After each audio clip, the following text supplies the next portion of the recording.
Shalom, salam damai sejahtera Bapak Ibu, Saudara dan Saudariku seiman. Senang berjumpa kembali dengan Anda dalam permenungan harian Sabda Tuhan, Embun Sabda, hari Jumat 29 April 2022. Semoga Anda sehat, tetap semangat dan tetap berpengharapan pada Tuhan kita Yesus Kristus, tetap tersenyum. Anda selalu dalam lindungan kasih Tuhan. Buat saudara dan saudariku yang sakit, dalam nama Tuhan Yesus yang bangkit, Anda sembuh. Hari ini saya ajak Anda merenungkan apa yang dikatakan oleh Gamaliel, seorang Farisi, kepada sidang Mahkamah Agama dalam bacaan pertama yang kita dengar, di mana dia berkata, "Tetapi kalau berasal dari Allah, kamu tidak akan dapat melenyapkan orang-orang ini." Saudara dan saudariku yang terkasih, mari sebelum kita lanjutkan dengan mendengarkan dan merenungkan sabda Tuhan, kita tandai diri kita dengan tanda keselamatan dalam nama Bapa dan Putra dan Roh Kudus. Amin. Injil suci menurut Yohanes bab 6 ayat 1 sampai 5.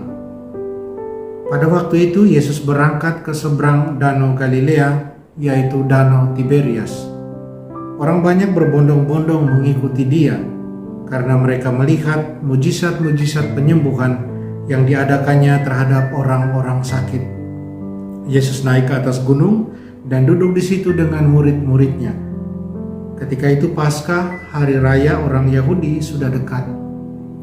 Ketika Yesus memandang sekelilingnya dan melihat orang banyak berbondong-bondong datang kepadanya, berkatalah ia kepada Filipus, "Di manakah kita akan membeli roti sehingga mereka ini dapat makan?" Hal itu dikatakannya untuk mencobai dia, sebab ia sendiri tahu apa yang hendak dilakukannya. Jawab Filipus kepadanya, "Roti seharga 200 dinar tidak akan cukup untuk mereka ini, sekalipun masing-masing mendapat sepotong kecil saja." Seorang dari murid-muridnya, yaitu Andreas, saudara Simon Petrus, berkata kepadanya, "Di sini ada seorang anak yang membawa 5 roti jelai dan mempunyai 2 ikan. Tetapi apakah artinya itu untuk orang sebanyak ini?" Kata Yesus, "Suruhlah orang-orang itu duduk." Adapun di tempat itu banyak rumput, maka duduklah orang-orang itu, kira-kira 5.000 laki-laki banyaknya. Lalu Yesus mengambil roti itu, mengucap syukur, dan membagi-bagikannya kepada mereka yang duduk di situ.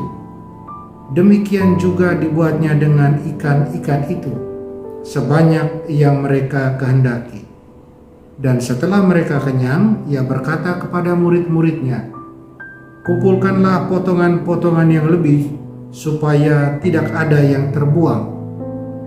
Mereka mengumpulkannya dan mengisi 12 bakul penuh dengan potongan-potongan dari kelima roti jelai yang lebih setelah orang makan.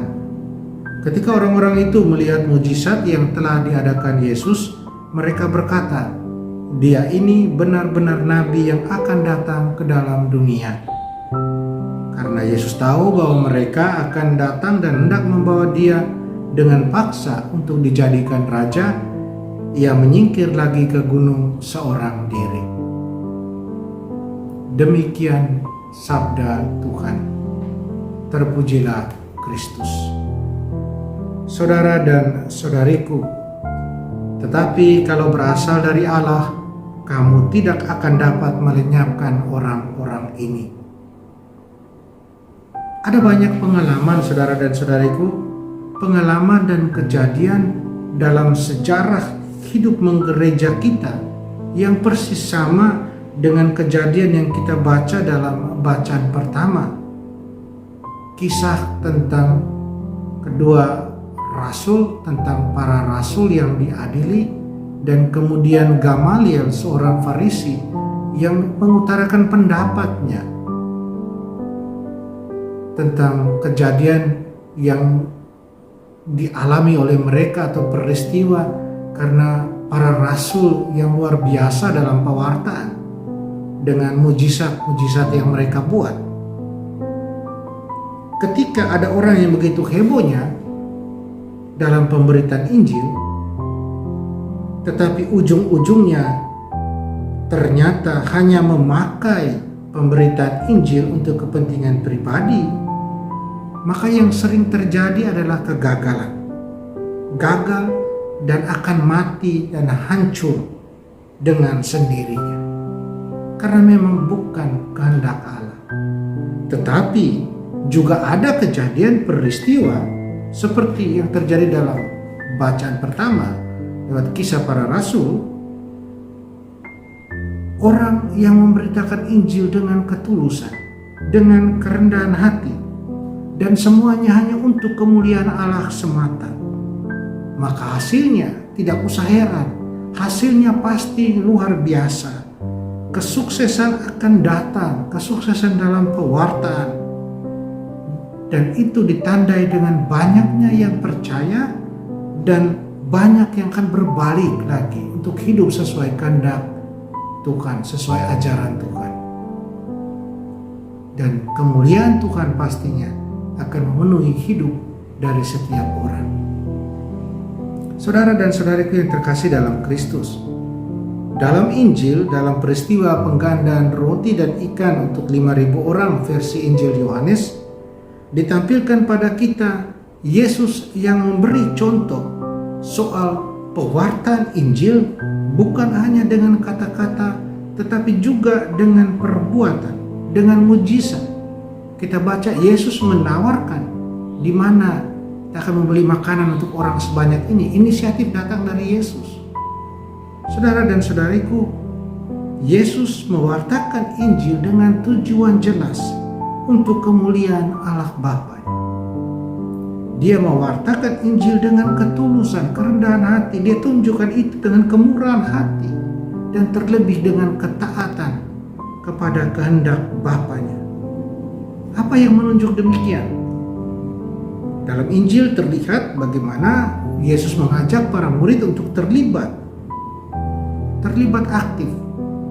Ketika mereka kebingungan ketika Yesus meminta, mereka kebingungan, Filipus tidak tahu berbuat apa. Mereka kebingungan karena tidak ada makanan untuk orang sebanyak itu, bahkan 200 dinar pun tidak akan cukup. Yesus mengajak mereka tidak begitu saja menyerah. Yesus mengajak mereka berusaha. Dan akhirnya lewat apa yang dimiliki oleh seorang anak, 5 roti dan 2 ikan, mujizat terjadi. Karena memang Yesus tahu apa yang akan diperbuatnya. Mujizat terjadi setelah Yesus mengucapkan syukur kepada Bapanya.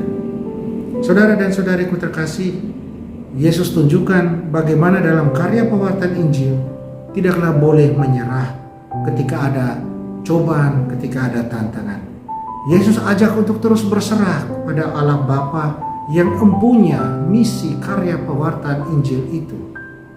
Ya, Allah akan menyediakan, Allah akan menyempurnakan. Kita berjuang terus, kita berusaha, itu yang kita kerjakan.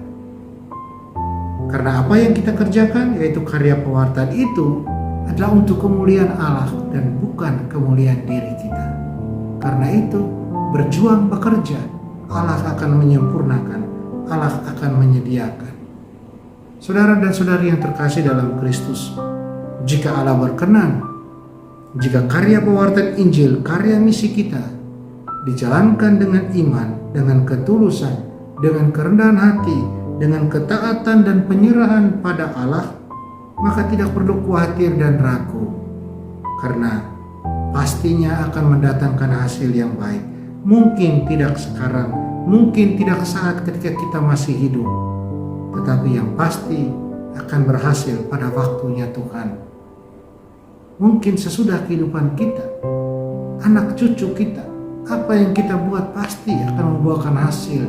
Buah-buah iman akan lahir dari itu. Saudara dan saudariku terkasih, mari kita terus mewartakan Allah. Mari kita terus mewartakan Injil Tuhan dalam semangat Sang Guru sendiri, dalam semangat para rasul pada masa gereja perdana. Ingat, Tuhan akan menyelesaikan, Tuhan akan menyempurnakannya. Kita berserah pada Tuhan, jangan khawatir, jangan ragu. Amin. Mari kita berdoa. Tuhan Yesus, terima kasih atas ajakan-Mu selalu buat kami untuk berpartisipasi dalam karya pewartaan Injil-Mu. Kami sering jatuh pada kesombongan diri dengan bekerja untuk kemuliaan diri. Bantulah kami menjadi tulus dan rendah hati, serta dalam semangat iman dan penyerahan total, terus hidup sesuai kehendak-Mu dan terus mewartakan Injil-Mu. Amin. Mari kita mohon berkat Tuhan. Tuhan sertamu dan sertamu juga. Kita sekalian, semua orang yang kita sayangi dan kasih, usaha, karya, dan rencana kita dilindungi, dibimbing, dan diberkati Allah yang Maha Kuasa, Bapa dan Putra dan Roh Kudus. Amin. Jalanilah hari ini dengan senyum.